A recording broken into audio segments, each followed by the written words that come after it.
नमस्ते दोस्तों, आप सभी लोगों का मेरे इस YouTube चैनल पर स्वागत है। आज के इस वीडियो के माध्यम से मैं आपको BA LLB 7वें सेमेस्टर का एग्जामिनेशन दिसंबर 2021 और 22 के क्वेश्चन पेपर बताऊंगा कि 2021 और 22 में किस तरह का क्वेश्चन पेपर आपके एग्जाम में पूछा गया था। आज का सब्जेक्ट है दोस्तों प्रॉपर्टी लॉ यानी कि संपत्ति कानून। एग्जाम में 10 क्वेश्चन पूछे जाते हैं जिसमें आपको 5 ही क्वेश्चन करने होते हैं। प्रत्येक क्वेश्चन 12 नंबर का होता है।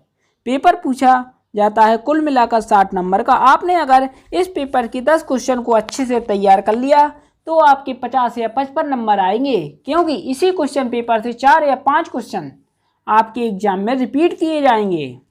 दोस्तों चलिए अब हम जानते हैं कि पहला क्वेश्चन कौन सा पूछा गया था। पहला क्वेश्चन पूछा गया था सुखाधिकार से आप क्या समझते हैं, इसके प्रकार एवं आवश्यक तत्वों को बताइए। चिरभोग द्वारा सुखाधिकार क्या है। इसके बाद दूसरा क्वेश्चन पूछा गया था रवि 85,000 रुपये में भूमि को बेचने की संविदा करता है विजय से, यानी कि जो रवि नाम का एक व्यक्ति है वह 85,000 रुपये में भूमि को बेचने की संविदा करता है, यानी कि कांटेक्ट करता है विजय से और विजय उस पर कब्जा कर लेता है। तत्पश्चात रवि उस संपत्ति को मोहन को 90,000 में बेच देता है। फिर उसके बाद रवि उसी संपत्ति को मोहन को 90,000 रुपये में बेच देता है। मोहन विजय के भूमि में हित से संबंधित कोई पूछताछ नहीं करता है। क्या विजय का संपत्ति पर कब्जा मोहन के हित को प्रभावित करने के लिए पर्याप्त सूचना है। रचनात्मक सूचना का विस्तार में वर्णन कीजिए, यानी कि इसको आपको इस प्रश्न का आपको विस्तार से वर्णन करना था। क्या मोहन के हित को प्रभावित करने के लिए यह पर्याप्त सूचना है। रचनात्मक सूचना को विस्तार में वर्णन कीजिए। इसके बाद तीसरा क्वेश्चन पूछा गया था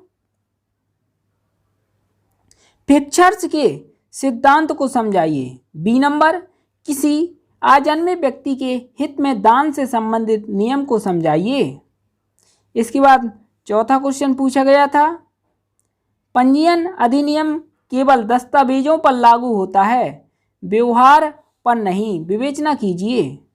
और एक इसमें केस भी था सूरज लैंप उद्योग प्राइवेट लिमिटेड बनाम हरियाणा राज्य AIR 2012 SC विवेचना कीजिए, यानी कि जो केस था सूरज लैंप उद्योग प्राइवेट लिमिटेड बनाम हरियाणा राज्य AIR 2012 का।